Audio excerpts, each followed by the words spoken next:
Salut, salut chers abonnés, comment allez-vous? Je sais que vous allez très très bien. Bienvenue à cette nouvelle vidéo qui est la première sur une série de vidéos que nous allons vous présenter pour montrer encore la performance de certains indicateurs qui ont toujours existé sur MetaTrader. Donc cette vidéo est consacrée spécifiquement à l'indicateur Ichimoku Tenryu. C'est un indicateur qui est très vieux et qui est toujours utilisé sur les marchés et qui a toujours fait ses preuves et qui a toujours permis de faire des performances sur les marchés. Ce sont des stratégies, mais ce sont des indicateurs qui ont été conçus sur des remarques mathématiques, ce qui fait que quelle que soit la façon dont le marché se comporte, les schémas mathématiques sur lesquels est basé ces indicateurs vont toujours se répéter d'une manière ou d'une autre et donc on peut permettre de spéculer le marché avec ces indicateurs-là. Donc sans plus tarder, nous allons essayer de montrer comment utiliser cet indicateur pour pouvoir trader sur le marché. Donc la stratégie est très simple. Vous allez au niveau de insérer, vous allez au niveau de indicateur, trend et vous mettez Ichimoku Tenryu. Lorsque vous cliquez sur Ichimoku, il y aura la page de configuration qui va apparaître. Donc, au niveau des paramètres, vous laissez par défaut. Au niveau de la couleur, vous laissez tout par défaut. Seulement en changeant le circospan, vous le mettez à la couleur du fond que vous avez comme votre couleur de fond. Moi, la couleur de fond est noire, donc j'ai mis ça en noir pour pouvoir le masquer, puisqu'on n'aura pas besoin de lui et il ne faut pas qu'il dérange sur le graphique. Après avoir fait cela, vous augmentez un peu la grosseur des autres droites, des autres lignes, plutôt on va dire, pour qu'on puisse facilement les repérer sur le graphique. Et puis après, vous faites OK. Et vous aurez quelque chose qui ressemble à ça. La stratégie consiste à quoi? La stratégie consiste à ceci. Nous allons utiliser le Tenkan-san et le Kijun-san pour pouvoir regarder nos premiers signaux et puis pour pouvoir également clôturer les positions. Et nous allons regarder après ça le Kimo, c'est-à-dire le nuage, pour pouvoir voir si on peut récidiver notre trade ou pas. Donc la stratégie, elle est très simple. Par exemple, si on prend ici, lorsque le Tenkan-san traverse le nuage qui est le nuage baissier ici, la bougie qui se clôture, qui correspond au franchissement de cette ligne rouge, vous prenez la position sur cette bougie et vous mettez un stop loss quelque part là. Dans tous les cas, le stop loss sera un stop loss suivant plutôt que vous allez suivre au fur et à mesure. Ici, nous sommes en 1 minute. Vous pouvez appliquer la stratégie dans n'importe quel time frame. C'est la même chose. En 10 minutes, c'est bon parce que ça permet de scalper rapidement. Donc, on aura rentré en position quelque part ici. Et puis, lorsque le marché, cette bougie va clôturer, vous déplacez votre stop loss. Vous déplacez le stop loss au niveau du deuxième bougie de même couleur.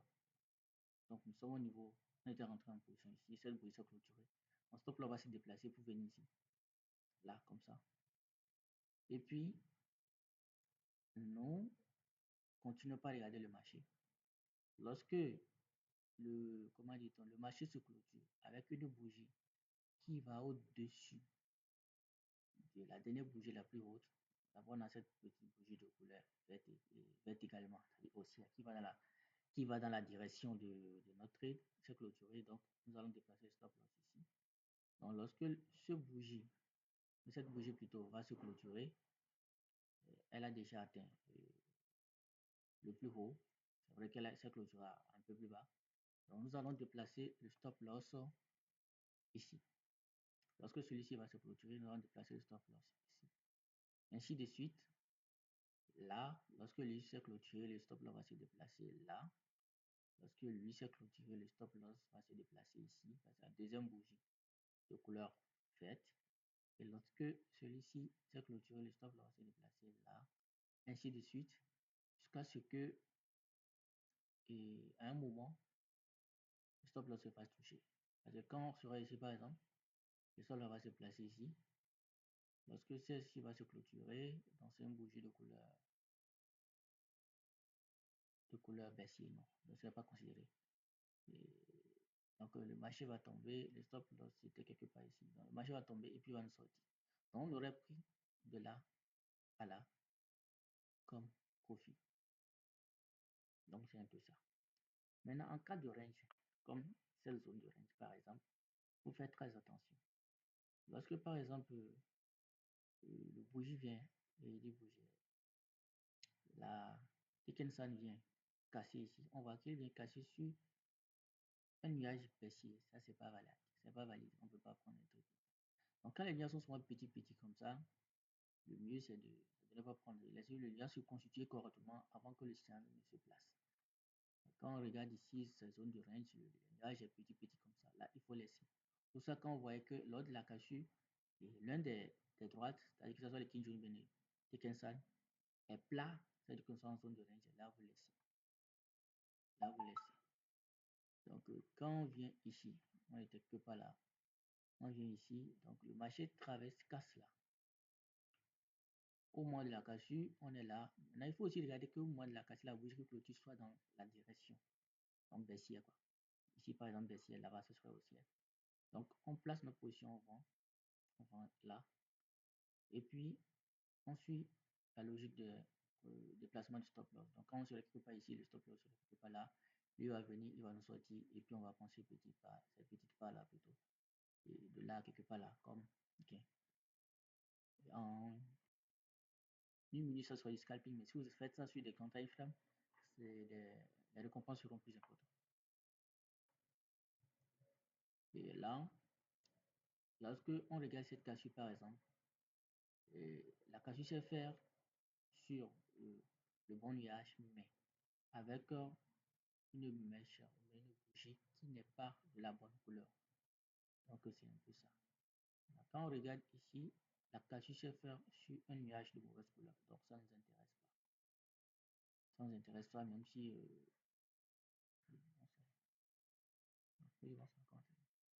même si le marché a tombé, donc cela ne vous intéresse pas. Donc ce que nous allons faire, nous allons chercher le bon signal.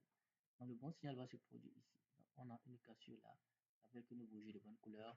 Et là, on va voir que ça se positionne là. Le stop loss va être en bas ici, le deuxième.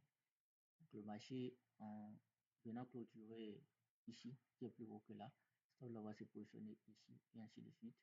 Celui-ci viendra nous sortir, donc on aura pris de là à là. Donc j'espère que vous commencez déjà par saisir la logique de la stratégie. On va prendre encore un autre exemple. Et il y a un autre aspect de la stratégie que je ne vous ai pas encore montré. Et là, bon, là, on a déjà fini. On regarde encore, on regarde encore. Là, par exemple, on casse sur le bon nuage. Même si le nuage est fin ici, le nuage est fin plutôt, je dis. Le nuage est fin ici. Quand c'est fin, c'est pas souvent bon. Bon, d'ailleurs, ça se voit au moins de la cassure, c'est plat. Et là aussi, c'est plat. Donc, c'est une zone de range. On ne prend pas. On ne prend pas. Et la cassure, c'est pas plat. Le nuage n'est pas fin. Donc, là, la clôture se fait sur une bougie tombante. Donc là aussi, on ne prend pas. On ne prend pas. Et on observe encore les cassures là. La clôture se fait sur la bougie tombante, c'est bon. Le nuage n'est pas fait. Et là, on tombe. Donc, quand on prend ici le stop loss, ça fait 1, 2, se place ici. Quand on tombe ici, le stop loss, ça fait 1, 2, se place ici. Lorsque tout cela tombe, le stop loss va se déplacer à chaque fois. Pour celui-ci, il sera là. Pour celui-là, il sera ici. Ce qui fait que celui-là va nous sortir. On aurait pris de là à là quelque part. Et puis, on repart. La cassure sur bougie baissière, c'est pas bon. Le nuage, c'est bon. Ici, cassure sur le mauvais nuage, c'est pas bon. On continue par rechercher. La cassure sur le bon nuage, sur la bonne bougie. On prend quelque part là. Après la côté de cette bougie là, on entre quelque part là. Stop loss. On entre ici, c'est un stop loss quelque part là. On sera sorti ici comme perte. Donc là, c'est une perte. On observe encore, on observe encore. La cassure, au moment de la cassure, on voit que celui-ci est plat. Au moment de la cassure, ou bien c'est moi qui me trompe. La cassure, quelle bougie s'est clôturée pour la cassure? C'est celle-ci qui s'est clôturée pour la cassure. Et non, c'est pas plat. Donc on aurait pris stop loss, on aurait pris là, stop loss là, et on nous aurait sorti là. Donc ça, c'est une perte. On vient ici, cassure là, la bonne bougie pour le bon nuage, c'est bon. Là, on aurait pris pas mal de trades avant de se faire sortir. Là, bon, on va pas se faire sortir ici, ça va repartir. Et on va se faire sortir ici parce que le stop loss, c'est quelque part. Ah, là aussi, on va pas se faire sortir. On va repartir. On revient.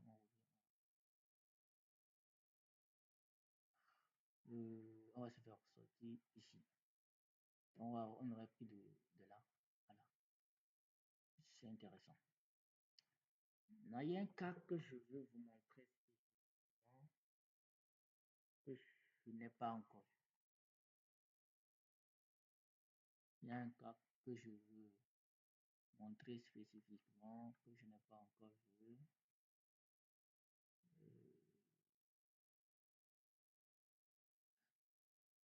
Bon, je vais chercher le cas spécifique puisque vous avez compris le principe. Bon, c'est ce cas-là, c'est déjà même là. Donc là, on voit que on a ce signal d'habitude. On prend, on est là. Et ceci, on va se sortir quelque part là. On va sortir quelque part là. Et je vais voir, bon, là, ça va pas sortir puisque le stop loss est un peu plus bas. Donc celui-ci va nous sortir là. Une fois qu'on est sorti là, si on veut reprendre la position, on se rassure que le nuage est dans la même direction, c'est-à-dire un nuage plutôt de sens haussier. Et puis on cherche à ce que la ligne rouge, c'est-à-dire champ de direction, c'est-à-dire descend dessous de Kijun-san, et puis vient encore remonter au niveau de Kijun-san. Là, on peut encore reprendre et faire la même chose. Mais il ne faut faire ça qu'une seule fois, ne récidiver qu'une seule fois quand on est dans la même tendance. Après ça, la probabilité que ça réussisse encore n'est pas élevée. Donc c'est un peu ça la stratégie. Elle est très simple à pratiquer et il suffit d'être patient, d'être devant les graphiques et de suivre ça. Donc voilà un peu ce qu'on voulait partager avec vous. J'espère que ça va vous servir à pouvoir continuer à spéculer et à scalper sur les marchés. Ici, on a pris l'exemple sur la volatilité du index. On peut le faire sur n'importe quelle paire. C'est ce qui est bon avec ces stratégies et ces indicateurs que j'appelle des super indicateurs. Ils sont toujours utiles, quel que soit le marché où lequel vous les utilisez. Et ils sont les pas qui vous donnent. Ils sont les pas qui vous donnent. Et une chose qu'il faut savoir et qui est très très important, la rentabilité dans le trading ne s'arrête pas à la stratégie. Pour être rentable en trading, il faut un système de trading qui comprend une stratégie simple et efficace, une bonne gestion du money management. Et pour le troisième, si vous êtes intéressé, n'hésitez pas à nous contacter. Le lien est dans la description.